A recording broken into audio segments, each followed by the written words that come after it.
spaceship, now I'm a space cadet. Big white mansion in my habitat.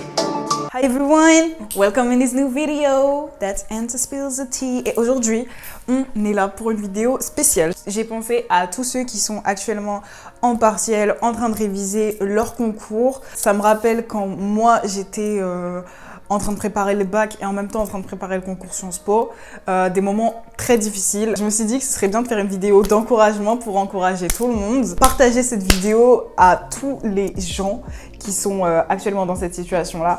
Et je sais que c'est une situation qui est grave compliquée, grave dure. Tu vas douter, les gens vont te faire douter, tu vas douter de toi. Mais you can do it. Everyone can do it. Tu es capable, tu es légitime. C'est ce qui est le plus important. Donc moi, je vais faire cette vidéo par rapport au concours Sciences Po de première année que j'ai réussi. Un concours qui est très difficile, très compliqué. Donc un concours à seulement 10% d'entrée. Donc c'est vraiment archi dur d'y rentrer. Il y a un facteur chance aussi qui joue, je vais pas le cacher, j'ai eu de la chance. Je suis tombée sur un sujet qui était mon sujet de prédilection, donc j'ai eu beaucoup de chance.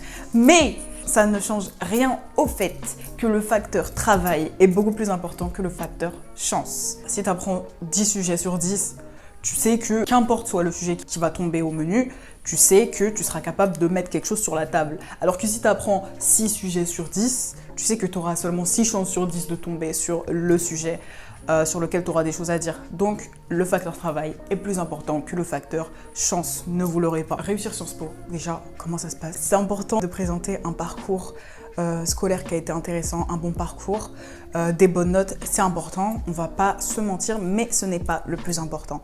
Tes activités extrascolaires sont aussi tout autant importantes. Les activités sportives, culturelles, artistiques, elles sont très importantes. C'est important et c'est ce qui fait la singularité de ton dossier et c'est ce qui va faire que l'examinateur va mettre un A, un B ou un C à ton dossier. Ensuite, bien sûr, le dossier c'est important, mais c'est pas tout.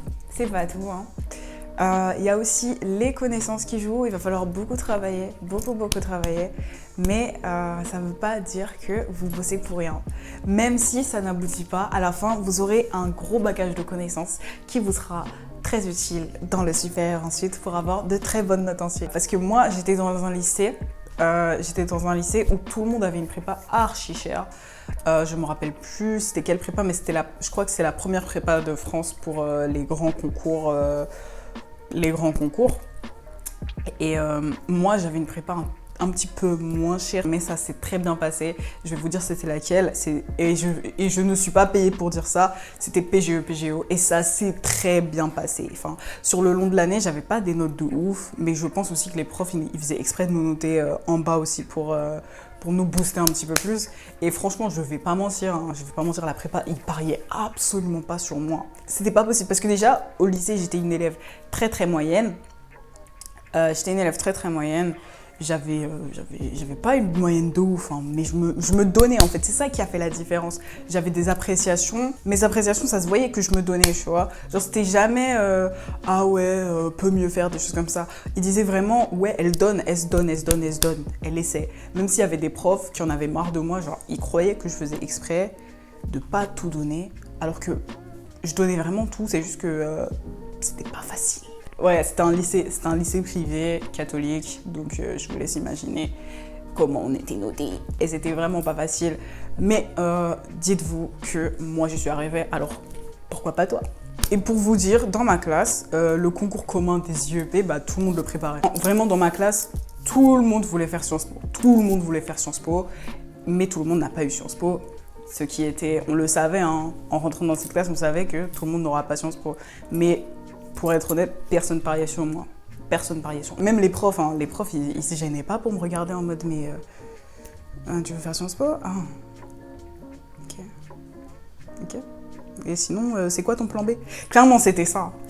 Il y avait vraiment une différence de traitement entre moi et les gens qui étaient vraiment bons élèves, genre bons élèves de bons, des gens qui avaient 16 de moyenne et tout. Il y avait vraiment une différence de traitement. Genre, moi, on me regardait vraiment comme ça, genre... C'était vraiment ça. En tant qu'élève moyen, ça tu le sens, tu le sais, et c'est pas facile. Gardez votre détermination, la volonté, détermination, discipline. Donnez-vous, levez-vous à 7h le matin pour réviser, dormez à 23h, réveillez-vous encore à 6h pour réviser. Déter, c'est ça qui fait la différence les gars, c'est ça qui fait la différence. Moi je me suis donné Je me suis donnée, j'ai bossé tout le temps. Et mes potes qui sont encore potes avec moi aujourd'hui, qui étaient potes avec moi à cette époque, c'est encore mes potes. Parce que là, je pense à quelqu'un en particulier. À chaque fois, elle me proposait de sortir et tout. Je disais non, j'ai pas le temps, je révisais tout. On est encore amis aujourd'hui et il y a beaucoup d'amis que j'ai perdus pendant cette période. D'ailleurs, je dis ça parce que il y a beaucoup d'amis que vous allez perdre pendant cette période où vous allez vous sacrifier. Vous allez sacrifier du temps, de l'énergie, de l'argent, mais ça reste important. Les gars, c'est un investissement sur vous, sur le long terme. Même si ça n'aboutit pas, vous vous êtes toujours pas donné pour rien. C'est jamais pour rien. Parce que de toute manière, les connaissances, elles restent en vous. À part les gens qui vont essayer de vous décourager, il y a aussi ceux qui vont se moquer, les gens qui vont vous dire « Oh, mais tu penses vraiment que tu vas y arriver ?» Vraiment, les gens comme ça, et virez-les. On n'a pas le temps pour ça. Vous les virez. Quand même, c'est un acte très courageux de préparer des concours. Parce que même, moi, je me rappelle autour de moi, quand je disais « Ah ouais, moi j'ai envie de tenter Sciences Po », genre on me regardait comme ça, genre « Tu vas en touriste ?» Genre, moi j'étais là, non, genre je vais le préparer, je vais le faire. Pensez, je vais le faire. Pensez pas, je vais essayer. Je vais essayer, c'est pour les perdants. Nous, on dit, je vais le faire. Et donc, attention, un concours, c'est pas un examen. Gardez ça en tête. Moi, c'est pour ça que j'ai raté Sciences Po Paris. Je pensais que j'avais les capacités, donc de toute manière, j'allais passer. Non. Un concours, on prend les meilleurs. On prend pas les gens qui sont seulement bons. On prend les meilleurs. C'est-à-dire que si t'es pas dans les meilleures personnes qui vont présenter leurs recettes sur le truc, tu seras pas prêt. Enfin, c'est Top Chef, quoi. Faut vraiment que t'arrives, tu sors tes tripes, en fait. Et moi, j'avais pas compris ça. Mes parents, ils me disaient, mais tu prépares un concours, tu prépares pas un examen.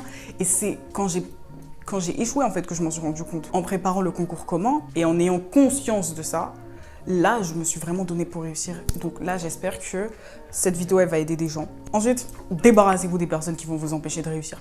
Débarrassez-vous de toutes les personnes qui vont dire « Ah, mais toi, tu vises trop haut, mais tu n'y arriveras jamais. » Débarrassez-vous. Moi. Débarrassez-vous de... Ah. Vous n'avez pas besoin de ces snakes. Vous êtes votre propre capitaine et vous allez vous donner et vous allez réussir. OK? Sans ces gens-là. Parce que eux, là, dans 5 ans, ils vont vous regarder, ils vont dire « Mince, il avait raison, en fait. » La vie sociale, ça va se détériorer, hein. Ça va se détériorer. Je ne mens pas. Enfin, je dis la vérité. Moi, c'est ce qui m'est arrivé. Surtout, ne pas avoir peur de l'échec. Vous allez vous dire « Oh mon Dieu, mais je peux pas. Si jamais je rate. » Vous allez vous dire ça. Et il ne faut pas avoir peur de l'échec.